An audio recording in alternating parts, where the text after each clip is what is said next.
Welcome to this week's EPTV, brought to you by the United States Army. We got an awesome week set up with Jeff Stockhill is going to take over, and this week's going to be about making memories. So again, thanks for watching EPTV, brought to you by the United States Army.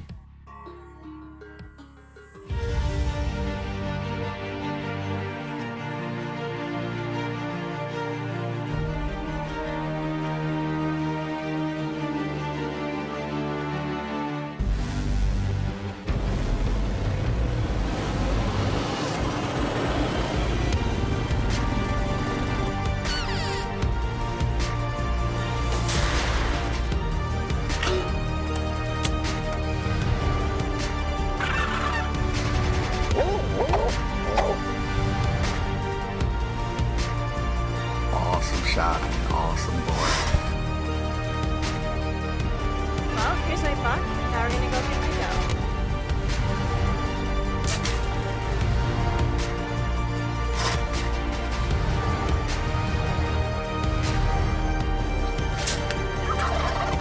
What do you say, boys?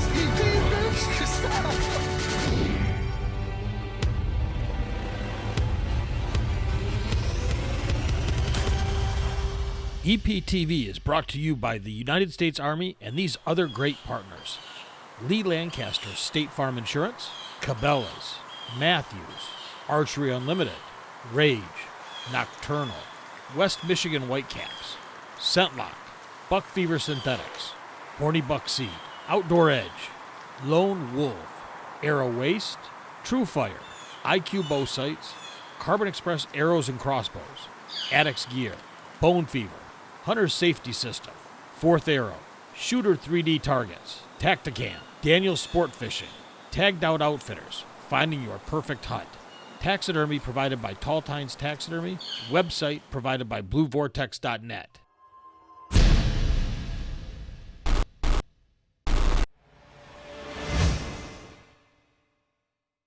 So this episode's about making memories, and we're with Jeff Stockhill.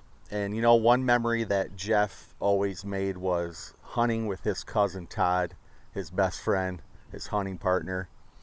And Todd was involved in an accident where he could no longer use his arms, use his legs, and Jeff dedicated every minute that he had to make sure Todd could still go hunting.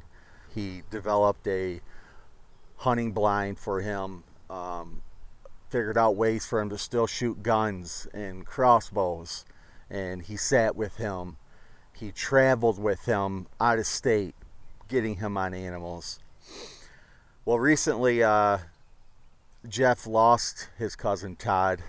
Unfortunately, another car accident where this time Todd lost his life. Well, Jeff wanted to keep the tradition alive, and in memory of Todd, he wanted to continue helping people. And Jeff knew of a friend of Todd's who was a hunter, and Jeff wanted to get him hunting. And this hunter was game. He was all about it. He was so excited to hunt with Jeff. Well, before the season got started, he called Jeff and said, "You know what, Jeff? Before Todd passed, he met a young man named Brandon Ferris, who's never been hunting before. And I think Todd will like it if you took him instead of me." So long story short, Jeff contacted this Brandon Ferris, and the rest is history. Now, Brandon, imagine being an 18-year-old kid diving into a swimming pool with your friends and never walking out of the pool. And that's exactly what happened with Brandon. And I got to tell you, Brandon is one of the strongest guys I've ever met in my life. This kid is just incredible. And I hope you enjoy this story of Jeff and Brandon as much as I did putting it together with Doug and everybody else. And we want to thank the entire Ferris family for letting Brandon be a part of this. So enjoy this episode of EPTV, brought to you by the United States Army. Okay, so this season I had an opportunity kind of drop in my lap. Shortly after I got back from out west, first week of October, I got a phone call from a friend who happens to be a quadriplegic. And for those that know me, I lost my cousin, who I had developed handicap hunting devices for over the years. And it was quite an opportunity for me to get back into that. And this phone call came from another quadriplegic that said, "Hey Jeff, you were gonna take me out this year, but there's this guy called Brandon Ferris that Todd was kind of mentoring, and he doesn't have anybody or any place to really go, and I'd like you to take him out instead." And I was like, I'm all in. And literally, I think the next day I made a phone call, because it is bow season. Probably that same week, Brandon was out here shooting his bow. There was a couple adaptations that we needed to make to it, so I took it and we went back to the fabricator and had him do that. And then we got our hunts going. But I'll let Brandon talk about how he got into this and how he met Todd. So I was impatient, Mary Freebred, and I was down in the lobby, had my halo on my head and everything still, and Todd must have been there for a doctor appointment or something, and he saw I was a young kid and just got injured, and he just rolled up to me, introduced himself, and started talking about just things that he uses that help him daily, and his reachers and all these other cool things. I was like, who the heck is this man? Wondering, it was all, the injury was still so new to me and stuff, and Todd definitely helped me a lot through that. So unbeknownst to me that when Todd, shortly after Todd had gotten killed in his car accident, his brother Scott gave Brandon his crossbow. So I was pretty familiar with that device, and we got Brandon shooting really well in it, and came up with a little game plan. We had a couple of hunts sitting in a cornfield. I had a friend of mine, he lost a little bit of standing corn so we could get our blind and get him parked out into it. And the first night, it was, I think it was probably our fourth hunt maybe, that we had the wind switch around on us, and just not an opportunity to hunt the cornfield that we had, but maybe 100 yards away we had an old box blind that we'd, gosh, Todd and I hadn't hunted out of it for years, but I knew that the shots would be really close coming into it. If they happened to come by, they were pinched between a cornfield and that on a trail, and it was going to be literally a 10-yard shot or less. And when we were setting up, I said, oh, by the way, there is a trail that comes up about 4 or 5 yards to the side of us there. And we maybe had been sitting for an hour, and I saw Brandon lean forward, put the straw in his mouth that actually actuates the trigger. And I whispered, I'm like, do you see a deer? He kind of nodded his head to the left, and about 4 yards away, there's a one-antlered buck coming up, and he came in, went the other way. I did some, as you may hear, they sounded pretty pathetic deer bleats, but it actually worked. Turned him around, he came and had a beautiful broadside 7-yard shot, and the trigger malfunctioned. And there was some verbiage that will be edited out there for a second, but we did, in just a couple minutes, I moved the actuator off the trigger. We figured it was the plug that was plugged into his wheelchair. Wasn't all the way in, probably vibrated out on our way out, and just getting low voltage to it. So we moved it, the actuator worked fine, and boy, we were sitting there just literally last light, and I happened to look down 50 yards away, and I saw this buck coming. And the amazing thing is that I don't know how many times I've used scent drags, and they haven't worked. But I'd watched this buck, videoed him in the morning, go past me 4 or 5 times. So about an hour before Brandon came out, I took my Rhino and just did a scent drag about from where I'd last seen it, around the edge of the cornfield right to us, and then picked it up. And that buck literally stops right where that scent trail, turns and looks into the cornfield, and then turned back sideways and took a step or two, and Brandon fired, saw the mule kick, and he was, I was at least as pumped as Brandon was, I can tell you that. And you know, to me, to see somebody get their first deer in a spike, that's absolutely amazing.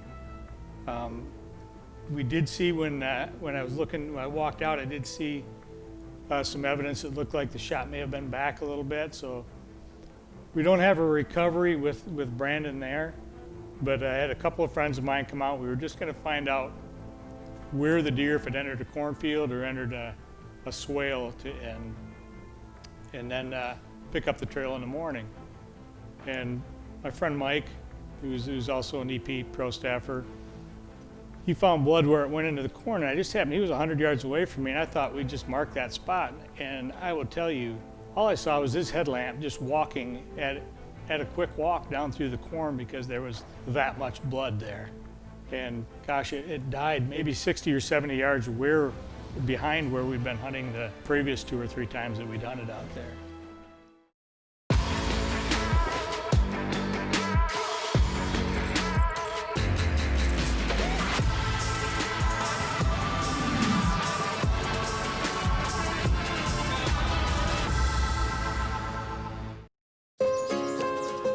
This is more than a bundle.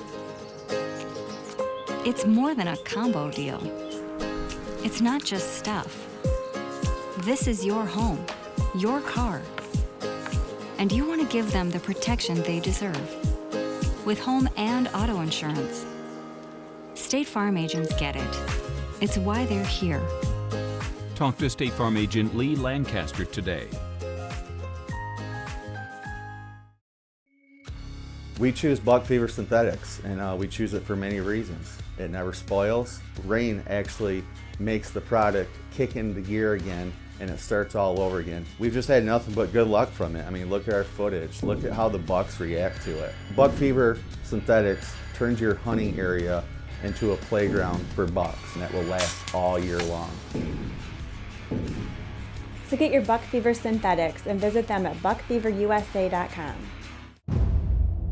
To be proven is a blessing. It takes faith. It takes devotion. It's never taking a single moment for granted. It takes heart. It takes passion. It's understanding that the hunt is bigger than us. We are proven. We are deadly. We are Scentlock. So Jeff and I got situated in the blind back there and sitting out there for a bit, and I heard some rustling in the leaves. Didn't know if it was a critter running under the blind there or something walking up to my left. I looked again and I saw the buck walking up, and it started walking away at first, and we ended up calling it back into range. It started walking back and ended up stopping right in front of us, and I went to blow to shoot, and the trigger malfunctioned, and must have not been plugged in all the way or something. And so that was a pass one up, but just before dark, another one ended up walking up and got caught at the scent trail Jeff dragged, and he was walking right in front of us. It was about a 10-yard shot. We made a little noise, so he stopped, and I took my shot, and I saw the mule kick. So, and the mule kick that deer took takes the cake of them. You'll see in the footage, and you can literally see the rear end of the deer from the camera facing it head on, because that came right over the top. And I've never seen one quite that extensive. Well, we never knew that there was a slightly bigger buck actually coming behind it. When we looked at the footage later, you can see that deer turn around and run away. And that's the buck I'm gonna kill this year. Right on. So Brandon ended up getting his buck, and November 1st rolled around.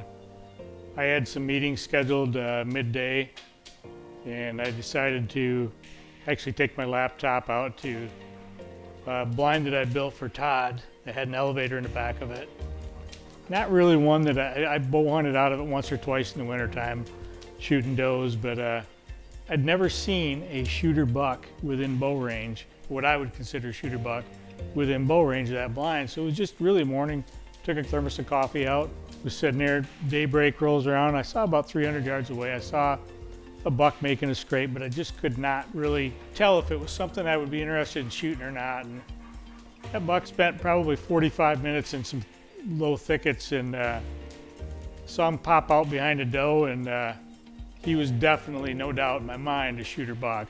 Looking at a ballpark 130-inch 8-point, nice long tines, and he walked past the doe, paid no attention to her. I did a grunt. He kind of looked in my direction, really didn't show any interest. Took a few more steps, and I did a snort wheeze. Unfortunately, I had just turned that camera off, and he went stiff-legged, hair stood up. Now, he had 120 yards to come, but he was coming around this wet spot in the kiss of death, a 6-point chasing a doe across a picked cornfield, and that was all he had of me. And he went behind a hill. The doe ended up coming 70 yards behind me, and I never saw where he went. Wasn't sure if he stayed behind the hill, crossed the field, or what. I was still going on the assumption that he was still there, and there was that point where I had a question. Before I get myself embarrassed in a meeting, I better call my boss and make sure that he's got all the information that he needs from me. So I'm actually on the phone with him whispering, and I told him where I was. And I heard something behind me, and I turned around, and here's this buck rubbing his antlers on some willows 70 yards away. I pulled my binos up, and I remember saying to my boss, I gotta go. I looked at him with the binos and immediately saw this flyer point sticking off from his left beam, and I was just instantly into kill mode. I had a Tacticam running, my main camera running, and he is coming in like he is on a string, and I had a couple of mock scrapes out in front. I believe that's where he was headed, and you'll see in the footage the shot angle wasn't the best, but when I came to full draw and I stopped him, I literally thought he had only turned his head. It was when I released the arrow I realized how much the body had shifted as well. And there was a bit of panic at first, and then when he dropped in his tracks, there was no more panic. I turned the camera, tried to get back on him for a second shot. Obviously, it hit him in the spine, and ended up jumping out of the blind, climbing down, putting another arrow in him. And I actually ran back up in the blind because I still didn't know where that huge 8-point was at. And I was sitting there, I was shooting a little bit of after shot footage right there, and then I just went back into focus. I remember sitting there still looking for that 8-point and going, I don't even know how many points this deer has on it. I quit hunting right then and ran down and started looking at what I just accomplished, and it was an absolutely amazing thing to do. Everyone, including myself, said Todd sent that deer to me. Now I will tell you, by the time we'd taken a bunch of pictures, got it dressed out, I had to get to work and get to this meeting, and I had not had an opportunity to look to see if either of the camera angles had captured it. So I can tell you my mind was not on that budget. And when the vice president asked me how many I needed, and I didn't know what, so I took a guess, and I was wrong. They were all laughing, and none of them really understood because there wasn't another person in the room that was a hunter. But when I did get home, my bow-mounted Tacticam shot nothing but the windowsill, which had me in full panic mode. And I will give a lot of credit to our editor, Doug. He told me a few years ago, if you're ever in doubt, shoot in wide angle. There's a lot he can do with it if you catch the deer. So you can take a look at the hunt. It was an absolutely amazing hunt. 17 distinctive points. 2 of them are just under an inch, but there's 15 scoreable points. The score doesn't matter to me. It was just an awesome, awesome experience. There's no feeling like it. When you've prepped the gear, done the research, found the spot, nailed the presentation, and now there's only one thing left to do. It's hook set season. So gear up and start your season at Bass Pro Shops and Cabela's. Your adventure starts here. I am Frank Russ from Archery Unlimited, Grand Rapids, Michigan. We got all the accessories in stock. Our biggest thing is probably the service work we do on bows. We have archery leagues every night of the week. We're hunters serving hunters, without a doubt. It's the shop that we trust. It's the shop that we've known since we were kids, and now we're passing it down to our kids. Let Archery Unlimited take care of your bows. Let Archery Unlimited take care of you as a hunter. If you want to grow a healthy deer herd and big bucks, let's face it, you're gonna need to plant a food plot. The success of your season is in the seed. Do you know what you're putting in the ground? Unlike other seeds, here at Horny Buck Seed, we guarantee the freshest, uncoated seed on the market. I've been watching that deer for 3 years. Just kill him. Just kill him. Look at that giant.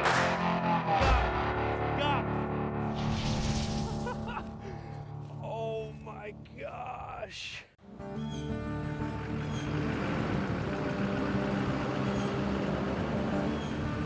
When it's your child, your hunter safety system takes on a whole new meaning.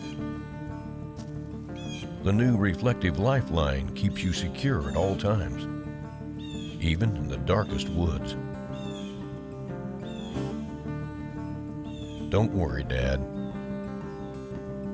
We'll take it from here. Todd, this episode's for you, bud.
See, the shot was a little bit high.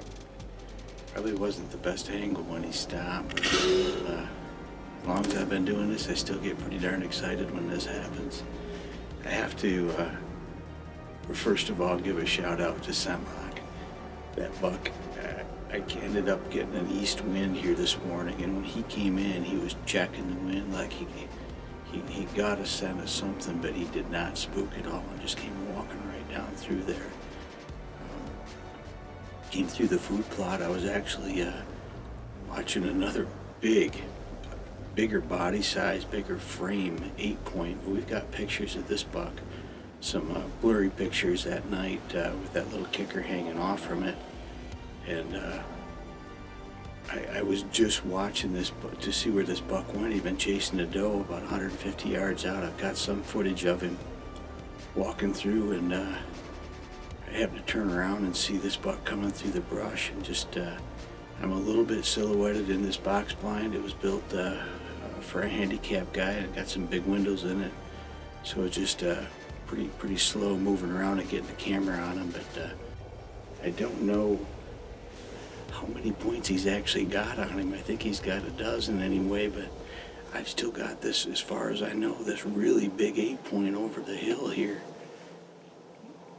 He quit chasing the doe, and I can see a smaller buck down here, but I'm gonna be a pig about it, but you don't get that many opportunities to shoot or even see 2 big shooter bucks in a single day.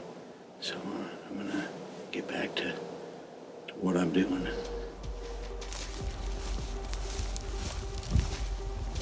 Holy crap. He's bigger than I thought he was. Holy crap.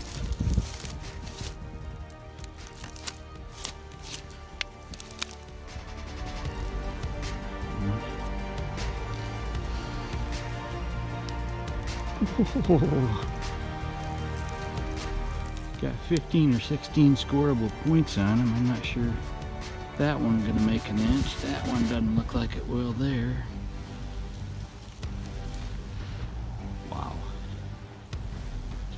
say. Look at the hole that Rage made in it. See where the other one must have popped out there a little bit on the exit side. I tell you, if you marginal shot like that, when you know it's gonna hit, when it did hit bone there, obviously, that trypan with that titanium point just held right up and dropped him right in his tracks. Certainly the biggest buck that I've ever killed, and I'd like to think that my cousin Todd did play a role in it.